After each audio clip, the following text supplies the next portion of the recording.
Canine Detection Collaborative, a detection dog training trio with Stacy Barnett. Hi. Robin Grubel. Hey there. And Crystal Wing. What's up? With humor and a big dose of theory, our trio talks practical training advice and features interviews with top trainers and scientists. It's Canine Detection Collaborative. Hello, everybody. Welcome to the Canine Detection Collaborative. This is Robin Grubel, and I am here with Crystal Wing. Hello, friends. And our very special guest this evening, Tazzie Winkler. Hello, nice to be here. Yes. Thanks for inviting me. Absolutely. And so I met Tazzie sort of roundabout in and through hanging out with her husband, Armin. And Armin was talking about his wonderful wife. And I was like, I must have her on the show and must get to know her. So I'm going to let Tazzie, if you'd like to introduce yourself and kind of tell us where you came from and how you got here. And then we have bunches of questions for you. All right. Okay. Yeah. So I'm Tazzie Winkler. I live in Virginia currently. I'm Norwegian originally, and my weird Englishy accent is because I lived in England. Because before I got into dogs, I was actually into horses. So the grand plan was that I was going to be an Olympic dressage rider. That didn't work out quite according to plan. I did live in England, and I trained on a fairly good dressage yard. And then my father got ill, so I ended up moving back home. And for anyone who's been into horses a little bit, know that you need money to stay in that game. And I couldn't quite raise the funds once I got home. So I joined the army, of all things.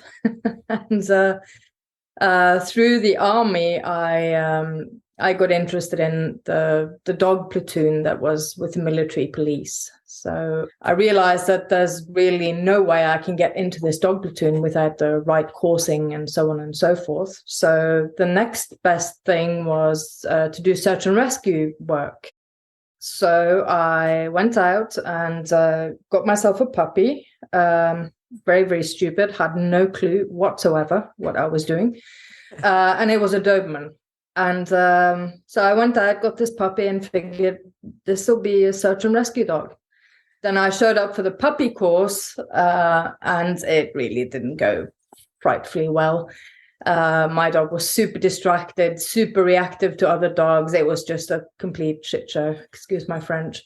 I was very humbled, and I went back home and figured I'll do some training on my own.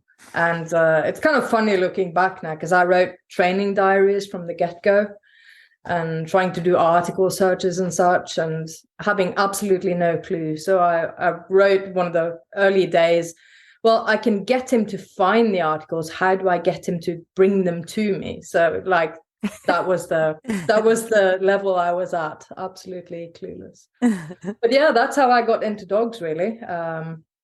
I grew up with dogs, but we never really did anything anything with them as such. Yeah. So what made you pick a Doberman? That's the question I wanted to know too. Yeah, so that's a good question. So I grew up with German Shepherds, and it was really going to be a German Shepherd for me. But my cousin, she actually lived in England for a while. And when they moved back to Norway, they had a Doberman with them. They bought a dog over there and brought it with them. And Prince was his name. He was just absolutely amazing. Like, we would go sledding with this dog. I would go for walks with him. Like, he was an amazing creature, and super sociable, super nice. And like he would just do, like, once we right by where I lived, we had this fairly big river, and this dog has never swum before. So we figured, well, see if he'll just swim across the river. And we tossed him balls across the river, and the dog leaps into the river and swims over. And it's like, that's the kind of dog he was. So when the time came for me to get one myself, it was like, it has to be a Doberman. Very nice. So once you left and started training your dog to do article search work, did you go back into search and rescue at some point? Yes, I did. So about a year after I'd tried this puppy course, I did go back to the search and rescue group, and I stayed with them. This was 99, and I stayed with them right up until I moved in 2017. So yeah. Okay, so between 99 and 2017, there's a whole bunch of stuff in there. Yeah. So did you just always stick with search and rescue only with the Doberman, or did you move into other stuff? And what kind of search and rescue? Because I think search and rescue over there is significantly different than it is here. Yeah. So when I say search and rescue, I mean wilderness search and rescue and avalanche searching, especially up north where I'm from in Norway. We have a lot of avalanches, and we need a high readiness for that. So yeah, that was what we trained for, was wilderness and avalanche searches. And was it always still a Doberman? Yeah. So obviously when I came into this group with this male dog that I had no control over, no proper obedience, no nothing, and I didn't really know anything about anything, they were like fairly skeptical. But the dog turned out to have a fair bit of talent, like good prey drive. He was trainable for sure. But by the time I started training properly, I had done so many stupid things with him, like let him run loose in the woods and just have his own fun. So I didn't have a great recall. He was gamey, and all this interfered with obviously the search and rescue work. So he was a kind of dog. It was fun enough that he would do it, but if something competed, like something more interesting came along, like a moose or something to that effect, moose. he would track down the moose first and then do whatever else after. Okay. So I never certified him because we just couldn't stabilize it well enough. Like he wouldn't have been a good search and rescue dog. But Fabian was his name. I always say that he's the dog that I learned. All that I know today, I learned from this dog, because I think I made every mistake under the sun and then tried to rectify it. And he was a good dog to learn from, for sure. Yeah, we love those. Yeah. I call them starter dogs. It's kind of like a starter home. Yeah. That you learn. It may not be very sexy, but you'll learn a whole lot from them. It was definitely not sexy. No. So then when I finally realized that it's not going to be fair to anyone to keep doing the search and rescue bit with him, I actually got a rehomed Doberman that had apparently bitten his owner. And with this dog, everything just escalated really quickly. So within a year, I had him certified, which is wow. That's a really short time to get it done, especially since I was a novice myself. But everything just clicked, and he was a wonderful dog to train with. So his name was Marco, and he was certified for wilderness and avalanche in the end. And I had a few finds with him. No live finds, unfortunately, but wow, we were able to give some people closure. I'm still stuck on the Doberman thing. and probably the reason is we don't see a lot of really nice Dobermans over here. No. Okay. And the working Doberman is disappearing as we speak. And I actually talked with a few breeders like a couple of weeks back, and they asked me what can we do to improve the working qualities in it? And I said, I don't think there's anything really to do with the genetic material that is in the Doberman at this point in time. I think we need to breed something else into. So they'd have to do an outcross. Yeah, you would have to. Yeah, because it's completely, it's shot. Right. But the Doberman, I met a lot of, you can never get a Doberman certified for this, and you can never get a Doberman certified for that, and they just don't function for this or that or the other. And I've always been a bit stubborn that way, and I figured, well, if my dog has the traits, obviously my first dog, Fabian, I had done so many wrong things with, that he had gotten so many bad habits that I could no longer utilize him for what I wanted to do with him. But Marco was a different story, and he was a wonderful dog, had super nice traits, and with him everything just went super, super easy. So for me it was more like I didn't want to necessarily show people up and say, hey, look, I got my Doberman certified. It was more like, if the dog has the right traits, it doesn't matter what breed it is. Yeah, right. Be it, like, I've seen plenty of German Shepherds or Malinois that could never do that kind of work. So it's not, you can't just say that just because a dog is a certain breed, it's going to be good for ABC or not good for ABC. But I think also I was lucky with the dogs that I chose. And after a while, I understood what I needed to look for. I understood what traits I needed to see in the dogs for them to work out for what I wanted to do with them. So for my next dog... So do share. I was going to say, I want to know those traits. And at what age are you selecting? So Marco, when I got him, he was actually 4 years old. So he was a grown dog. And what was good with him was that he hadn't had a lot of freedom. So unlike my Fabian, he wasn't allowed to chase around the woods and have fun with game. So he was more interested in being with you and working close to his human. He had a really nice prey drive. Like, he was super easy to play with. You drag out a ball or a Kong, he would just turn inside out to get to this toy. So that was like what motivated him, was really easy. He also took food, but especially for the, like when you do the rondering that we do, like the directed searches, you need a dog with a lot of engine, a lot of motor and willingness to go. And for that, we always found that the play reward was what worked the best.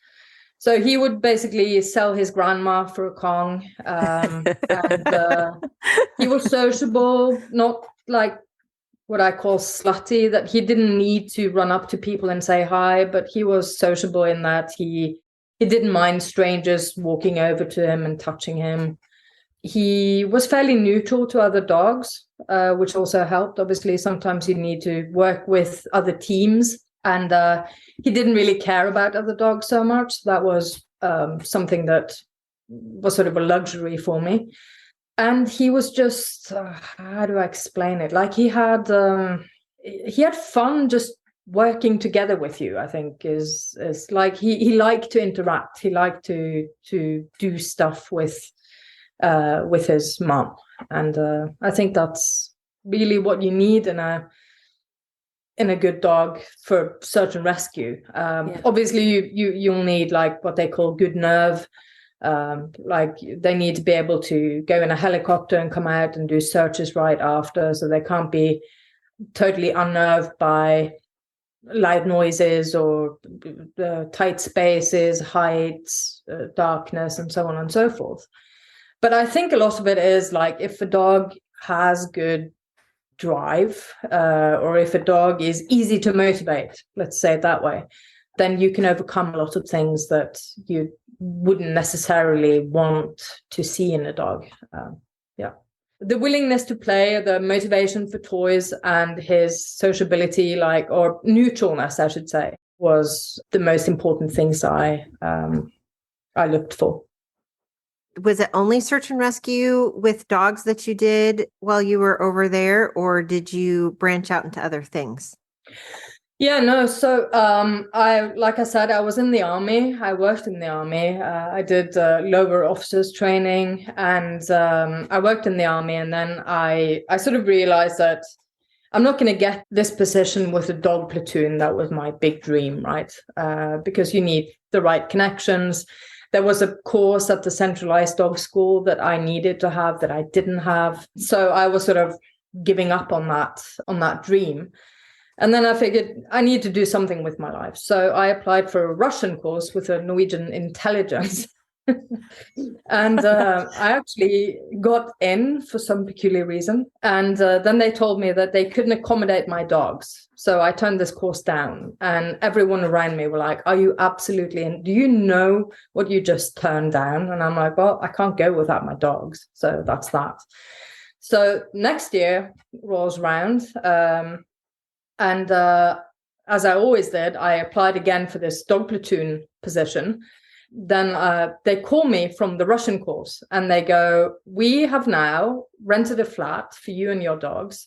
Oh, If you're willing to come down and do the course. And I'm like, yeah, absolutely, I'm coming. So the day after I accept this, they call from the dog platoon and offered me the position that I've been applying for years. Oh, no. So oh my God, that was the worst 2-3 days in my life trying to decide. But I did go with the dog platoon in the end. And I think that was the right choice. Yeah. wow. So I became next in command for a very small platoon. It's more like a team. We had 6 teams. That was all drafted soldiers. Okay. And we had them for exactly a year. So after they were done with sort of boot camp and all that, we got them and we needed to get them paired up with the right dog and train them to do what we needed them to do, which was patrol work, like going out, doing police patrol work, basically. And then we had the search and rescue bit as well. The avalanche bit, I should say, for these dogs, because the army needs its own avalanche readiness. So that was my job from then on. And I loved it. I think I had, because of my search and rescue background, I got a lot of stuff for free in this new position because I love training dogs and I understood how dogs worked, kind of thing. And I'd struggled so much with my own Fabian that there was really no dog that I put my hands on that I couldn't somehow figure out and what to do and how to do it. So it was it was a really, really good time after I got this position. And I think we had a lot of successes with the soldiers and the dogs, the different dogs we had. And then, so this was 2005, and I stayed with dog platoon until 2014 was my last year. So I was either next in command or a platoon's commander for the platoon until I left. Yeah. And with your platoon, what breeds did you primarily work with there? Was it a certain one or was it a mix? No, so when I started, I would say 90% of the dogs were German Shepherds. Okay. And when I left, 90% were Belgian Malinois. Wow. So that's sort of how it changed. But yeah, it was German Shepherds were very popular the beginning years, and then the Malinois sort of got introduced and became more and more the go-to breed. Yeah. Do you have any thoughts on that?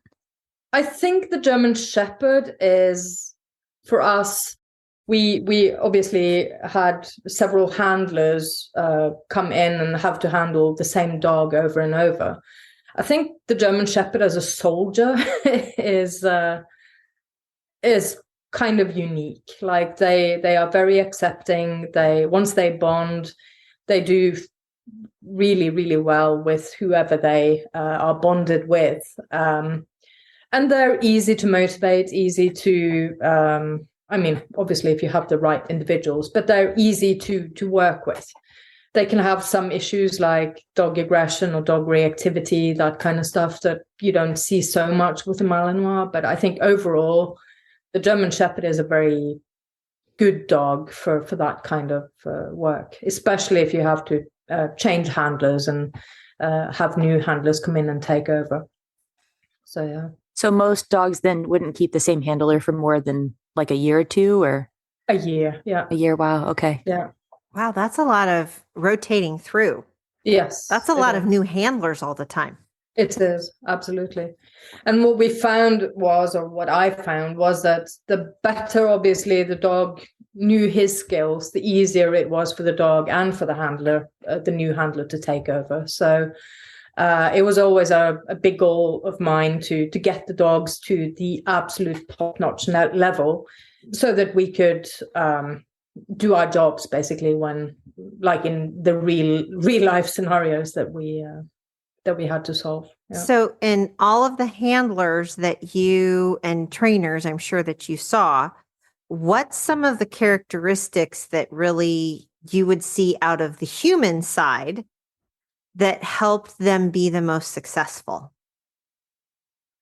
I would say empathy for the dog, or trying to understand what the dog, how it felt for the dog, or how it looked to the dog in a certain situation. And we used to call it the X factor, because when we selected our handlers, we got like the really, really good young people in from that had been selected before they came to us. But I used to call it like the X factor. We couldn't quite pin down exactly what it was, but it's a connection with the animal. It's almost like if you don't have it, nobody can teach it to you. It's either there or it isn't. And it happened time and time again. Like, we went with somebody who had really good test results and seemed to be like, this should be a really good handler. But then there was something not quite there. And then the results were never optimal with those types. So it was, but it was always very interesting to pair the dogs and the handlers together and find the right combinations and see what dog worked best with what handler and how did they take to the different people. So it was a very, very interesting process to see that happen, sort of see them bond and see them grow into a team together. Yeah, for sure. I feel like that in my classroom. I teach high school art, and I feel like it's always at the perfect pairing of who sits next to who and how everybody interacts. Yeah. So there's something kind of special about when you get the right group together and everybody kind of fits, and it's just this magical flow that happens.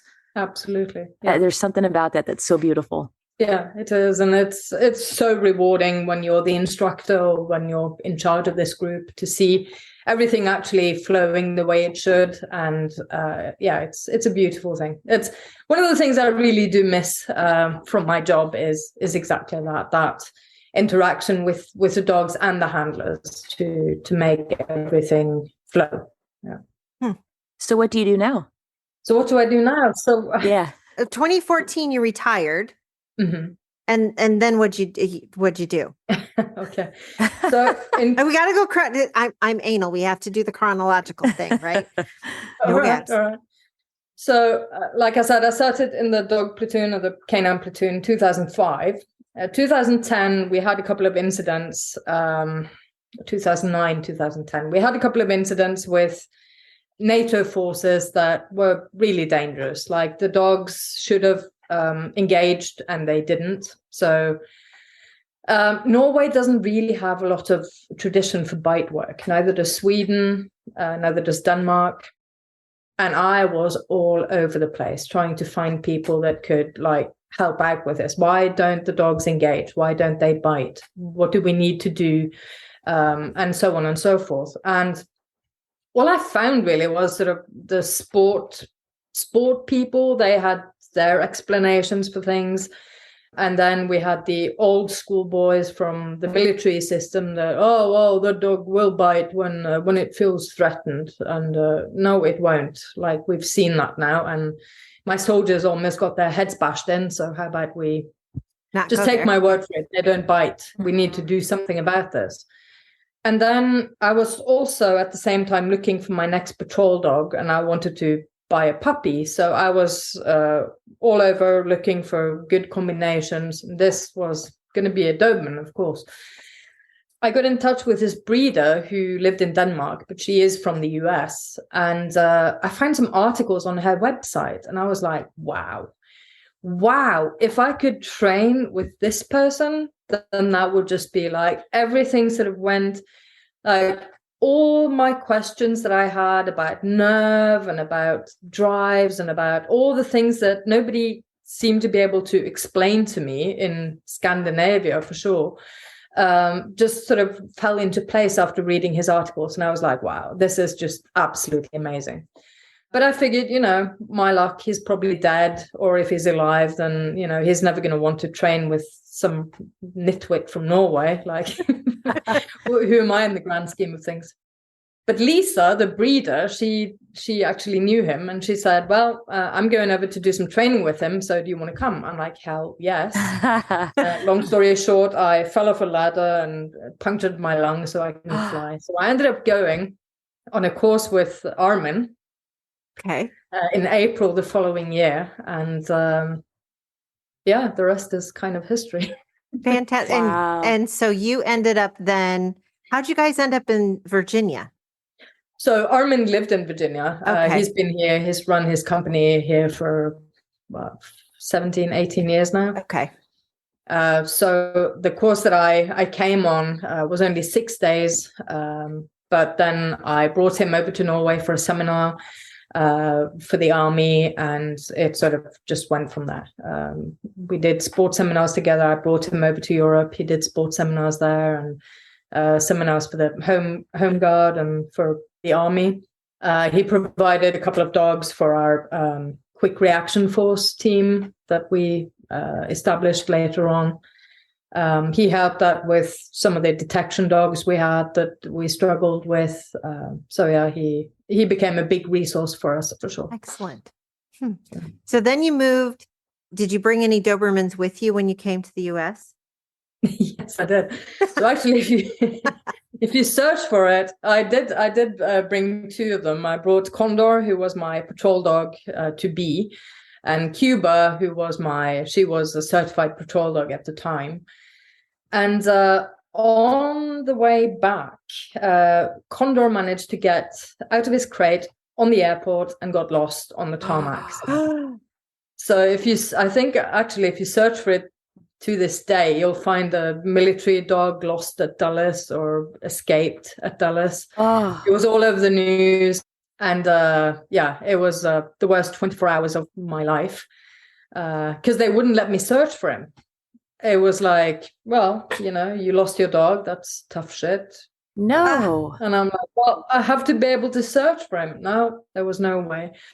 So then my breeder back in Denmark, she, obviously being an American, she's like, you have to get in touch with the media. Like, that's the only way you can put pressure on these people and make sure that you get to actually search for him. So we did that. Media got involved. And then I got in touch with Armin, who'd flown out west somewhere on a seminar. And he said, like, he's familiar with wooden areas. He's going to want to, he's not a very sociable dog, so he's not going to seek out like people. So we ended up, Armin, from our descriptions, he said, you should search in this area. You should take out Cuba, the other dog, and have her, bark and make tracks in the area and so on and so forth. And it was like, I think it was 6 hours after we talked to Armin and he sort of gave his input. Then he was spotted. And then I came there with my other dog and we basically tracked him down. And wow. Oh, okay. So now we're going to thank you for a happy ending on that story. Yeah, no I was kidding. so worried. I'm like, yes, come on, Tazzie. Yeah. No, he made it. But that was horrible. It was bad. So you're now in Virginia. I pronounce it in my head as Rihanna. Is that how it's supposed to pronounce? Rivanna K9 Services. Okay, Rivanna K9 Services. Mm-hmm. Yep. At least it wasn't Rihanna, right? So what do you guys do? So we train police dogs. We train special operations dogs. We prep them, we import them, we prep train, we do schools, we do courses, we do problem solving, we do handler coaching. We do. You breed? You had like a whole Malinois litter? We have had a few litters, but I wouldn't call us breeders as Okay. such. No, breeding is that's a science. Yes, it In and of is. itself. Yeah, for sure. Yeah. So And I wouldn't call us breeders. what's your favorite part of the business right now? Because that's a huge list of all the stuff you offer. I know. It is. I think probably it's the handler coaching, to be perfectly honest with you, to see people struggling with their dogs, and then there are things I know, knowledge I have, skills I have that I can help other people with, and then things just seem to work out magically with their dogs after. I think that's incredibly rewarding to see happen. Just simple adjustments and a little bit of understanding for why the dog does what it does or doesn't want to do what you want it to do, and then you just adjust a little bit because we have thumbs, and then it works out. Yeah. What is your most common piece of advice, do you think, for handlers? Common piece of advice? Oh, I know it's really, because it's like, oh, it so depends on the handler. It so depends on the dog. Yeah, it does. I think it is, try to see it from the dog's perspective. Try to see this from, like, if you were the dog, what would you see in this situation? Like, for instance, my dog doesn't want to let go. Like, he's biting the helper and he doesn't want to let go. Why doesn't he want to let go? Is it just because he's being a dickhead, because he's disobedient? No, there's always a reason. That's the good thing about dogs. There's always a reason why they do things or don't do things. So all we need to do is figure out, why is this? And then we can address it. So yeah, I think that's it. Try to see it from your dog's perspective. Understand why your dog does what it does. Yeah, they're not trying to be spiteful. Exactly. Yes. Yeah. They're not out to get you. No, they never give you the finger. They like it's not like that. The dogs do what they get results with, and if we allow them to get results, then it's on us. Like, one of the simplest things for me is like, oh, my dog pulls when he wants to go into a building to do bite work, and the dog pulls on the leash. Oh, I need to correct him. I said, no, you don't really need to correct him. What you need to teach him is that you cannot get into the building by pulling on the leash. It's as simple as that. And does it require a little bit of, do you have to be consistent about it? Yes, you do. Absolutely. But do it 2, 3, 4 times.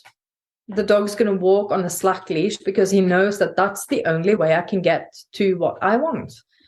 And then you're actually working with the dog and not against the dog. And it's just so much smoother. It's kinder to the dog, obviously, but it's also more effective. And yeah. We love our pre-Mac. We're all about it. Yeah. We love our pre-Mac, our consistency and our clarity. Like, you're all same language. Yeah. I wonder, I don't know how to say his name because I read things and sometimes I never hear them. I just read them. But it's Der Schutzhund. It's Helmut. How do you say his last name? Reiser, yeah. Reiser, okay. Mm-hmm. So knowing that Armin had published that work, and then about thresholds and drives and arousals, I'm always, intrigued by all of those concepts, especially being decoy and helper and that sort of thing in the sport world. Mm-hmm. When you are picking the dogs for the handlers, and there's this kind of thing that Americans like to have these really high arousal dogs with, high drive, high arousal. Is that your preference as well? Or do you prefer a little lower arousal, but keeping the high drive? That's a good question. I think a lot of times drive is mistaken for hyperactivity. Oh, yeah. Oh, yes. There is no, like, a hyperactive dog isn't necessarily a drivey dog. And like, my preference is a dog that is drivey, but isn't hectic or spastic. Yeah. So that would be my definite preference. I think a lot of people choose dogs because they are hectic and they are spastic, and they think that they are drivey, and that's not necessarily true. Yeah, and kind of parsing all that out, I think it's hard for people sometimes. Yeah. Absolutely. Definitely my dream too is to have that high drive dog. Talking about drive, like there are many ways of testing it or gauging it. Like, how do you know if your dog has good prey drive?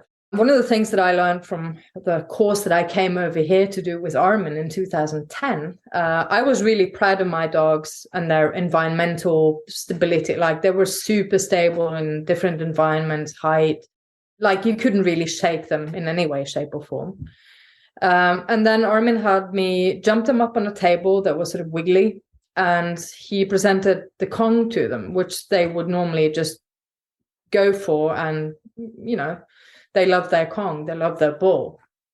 And they were sort of hesitant to grab it while we wiggled the table. And I said, well, like, what is that? And he said, well, what you're seeing now is that the environment is interfering with the drive or the motivation, call it what you want. Right.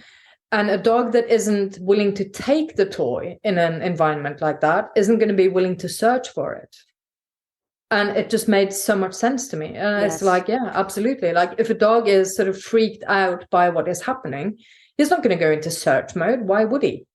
He's going to be preoccupied with, am I safe? Can I stand on this? How do I regain my balance? And so on and so forth.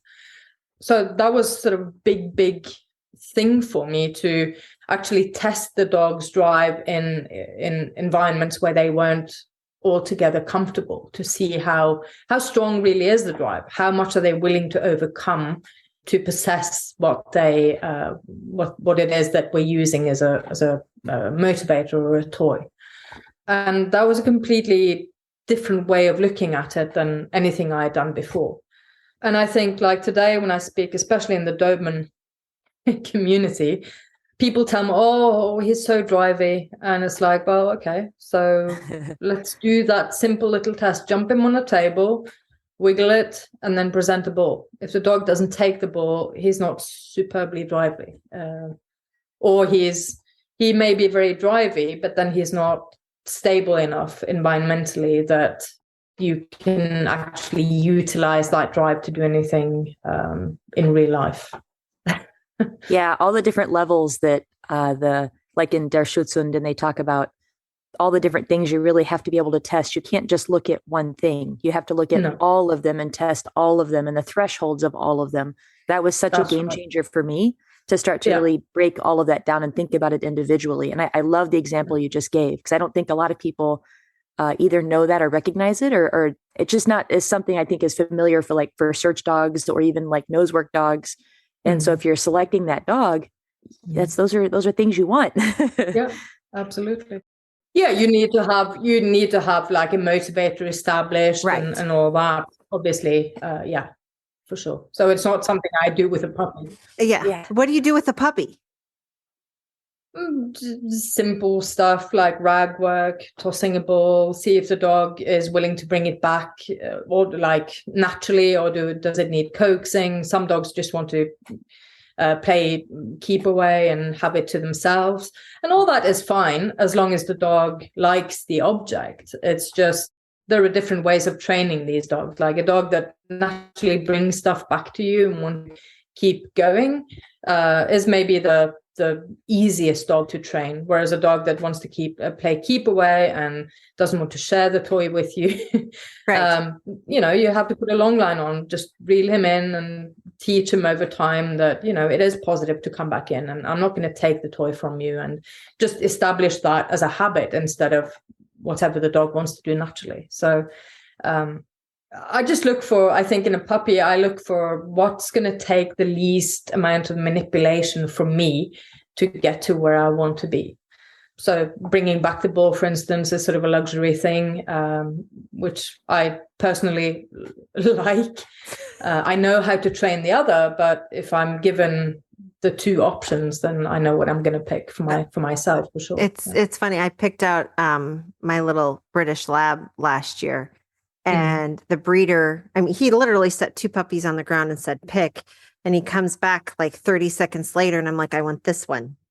And he goes, why that one? I'm like, she carried the little rag for 15 seconds, whereas the other one picked it up and dropped it. There you go. Yeah. Right. So that was my criteria. Things like that. How interested are they? How easily are they distracted? Obviously, these are things you also have to train with a puppy, but there's something that's inborn. There's something that's just genetically in them, and some things you have to modify with training. And the more I can get for free, the happier I am. Amen to that.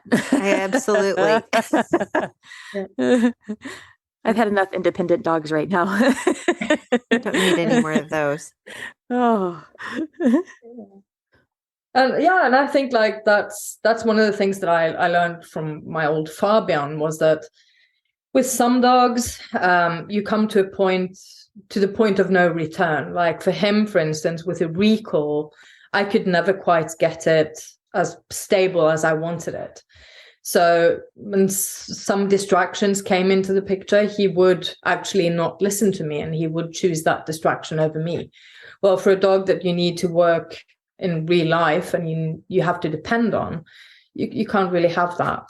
And if for certain dogs, I think you come to a point, like in Norway, for instance, you're not allowed to use the e-collar. So could I have fixed it with an e-collar? Maybe. But at the same time, he was a fairly hard dog, and this was an ingrown habit. So one thing I tell all people that come to me for advice is that just prevent your dog from doing the wrong thing. If you prevent the dog from doing the wrong thing, it's not going to become a bad habit, and then everything is just going to be so much easier training wise. Don't let your dog run away. Don't let it understand that when the leash comes on, it's because you want to take it inside or in the car or whatever. We have thumbs. Let's outsmart them. It's not that difficult, really. So. Some days it feels really hard, though. That is true. What's one of your favorite behaviors that you love to teach? Oh God, that's so many. I think probably the retrieve. Retrieve.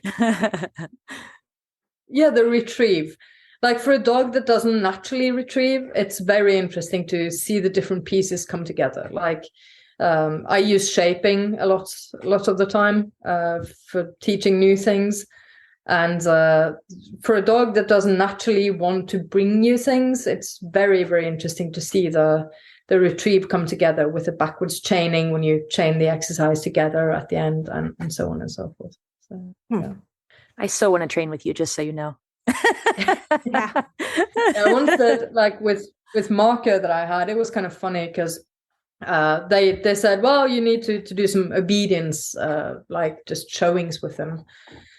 So I agreed to that. And me being me, I didn't really read the program before I was going to go. And then the night before, I read the program and I say, well, I'm supposed to send this dog to a cone that's like 30 yards away. Then I'm supposed to tell him to stand.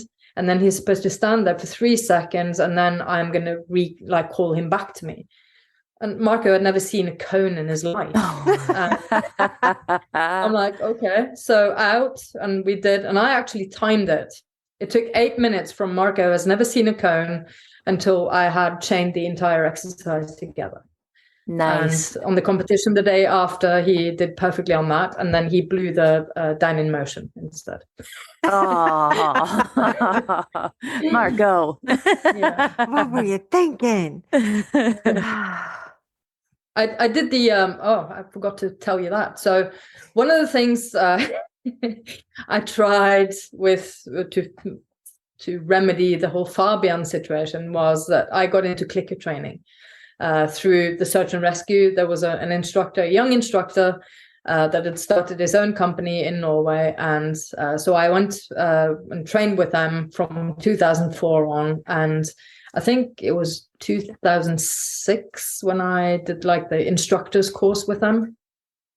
So I'm a certified clicker instructor. That took a bloody year to get that certification. I think it's even longer now these days, but it was a really good course. And the whole learning how to shape, learning how to use positive reinforcement, negative punishment, especially in the beginning stages of training, I think is just so underrated these days. Like people jump to wanting to punish before the dog even has a clue what they're supposed to be doing. And I think that's a real shame. We spend a lot of time talking dogs, because when Crystal and Stacy come to my house, the home of the Wayward Dog Trainer, and we spent quite a bit of time this past summer talking about teaching and training, that you have to actually teach the dog. And I was talking with one of my clients today about generalization, and you end up teaching things over and over in a whole bunch of new different environments just so that they can generalize it. And I really think you're absolutely right that understanding how to apply the positive reinforcement and the negative punishment early on in your training really gives you a nice foundation to move on from. Yeah, absolutely.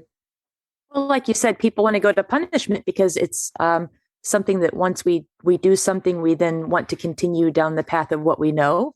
And so if you punish, then you look for more things to punish. Whereas if you do the positive reinforcement, then you look for more things to reinforce. So it's whichever way you kind of, in your foundation being more finding the things you want them to do kind of naturally makes you want to teach them more things, I think, is kind of the way I feel. Yeah, absolutely.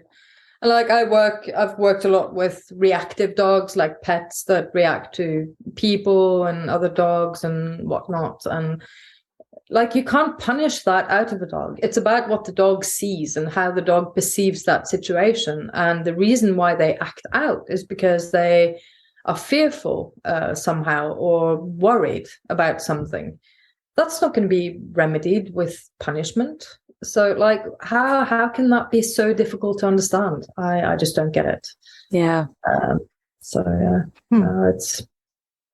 There's a lot of, I see a lot of abusive training out there that really, really bugs me. And then I know that the only thing I can do is to teach people to do it differently. And then hopefully that will prevail in the future. Have you ever thought about getting into the sport world? So yeah, I do a little bit of sport. We do IGP, or what's used to be Schutzhund. So I've titled 2 dogs now, and we do that, like that's our weekend. That's your downtime. Yeah. That's right. And I've also dabbled a little bit in the KMPD, which is the Dutch police dog sport.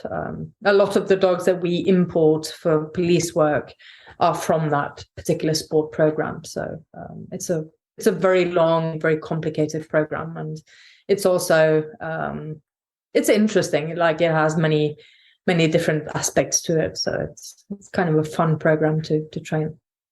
You spoke that in the beginning you had aspirations of Olympics with the dressage, with the horses.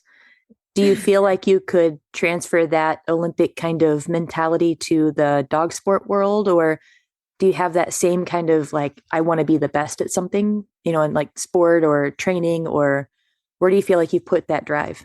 Yeah, it would be cool, wouldn't it? But I think like when I see the really, really good sport teams out there, there's a lot of training. That's one thing, but you also need the right individual. You need the right dog. You need the right team around you. So there are a lot of moving parts to become their best, and I'm not sure I'm cut out for it, to be perfectly honest with you. But I would like to feel that I have had influence on people, and that I have made dogs' lives better across especially the pet industry, because I see so much craziness going on there.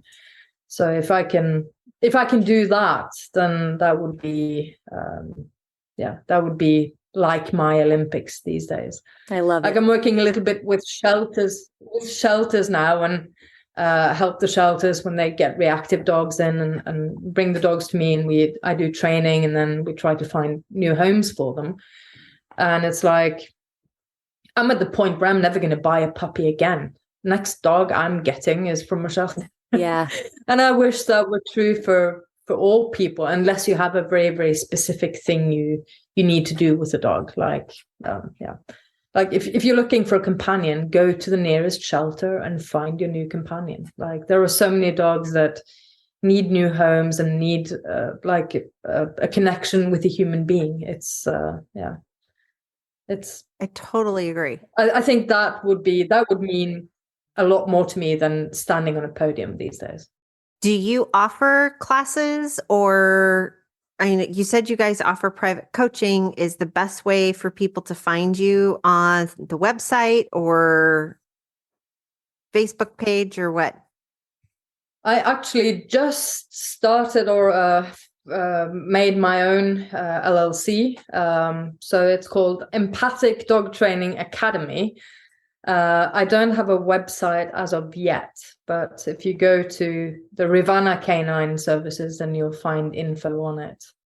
And I do problem solving, private lessons, group lessons. I do some board and train for specific cases. But yeah, absolutely. I do train with civilian people. Yeah, for sure. Right. Yeah. And we'll link all that in the show notes. Yeah.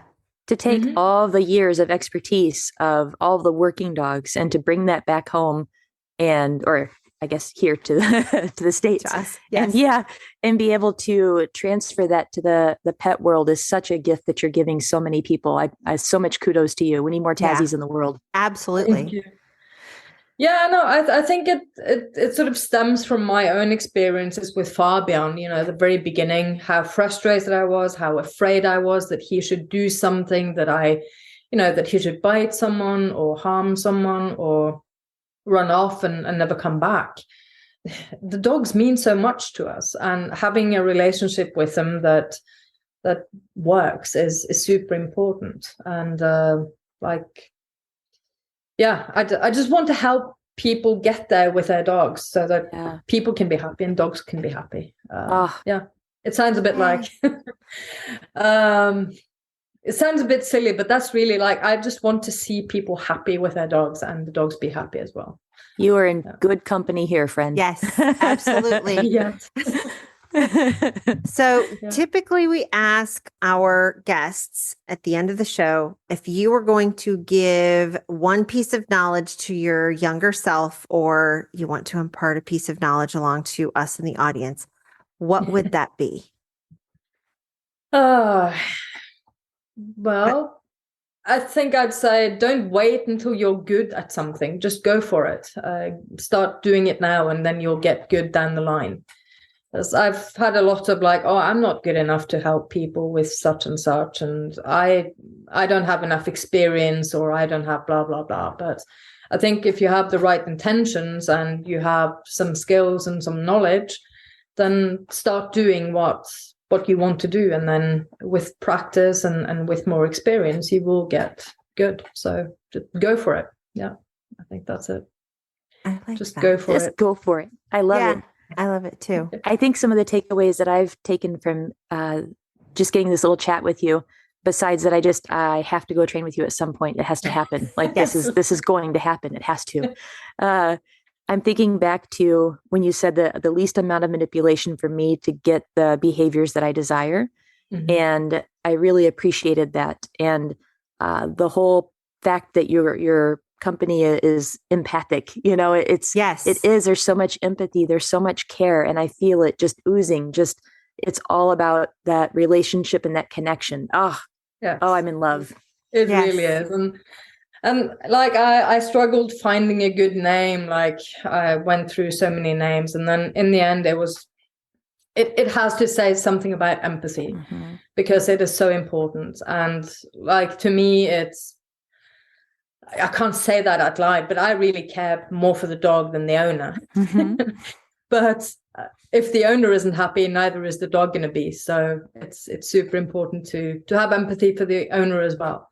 So I thought empathic, both for the dog and the owner. I think that's... Yeah. They say it goes hand in hand, but really it's hand in paw in this one. Yes. Yes, it really does. Yeah. And I think one of the things that, because I took a lot, but one of the big things that I took away was the difficult dog taught you the most. Yes, you did. And we underestimate the values of those difficult dogs. Yeah. So absolutely. Yeah, that and the X Factor. Yeah. I'm going to be using that one now. Yeah. No, I'm just like, I think if I'd gotten a different dog than Fabian, if he had been softer, if he had been more easier to train, if he had been not so independent as he was, like to run off, and like I wouldn't have had the problems I had, and without those problems I wouldn't have developed the way I did either. And so yeah, I owe him a lot of what I know today is that old boy. Oh, love it. Excellent.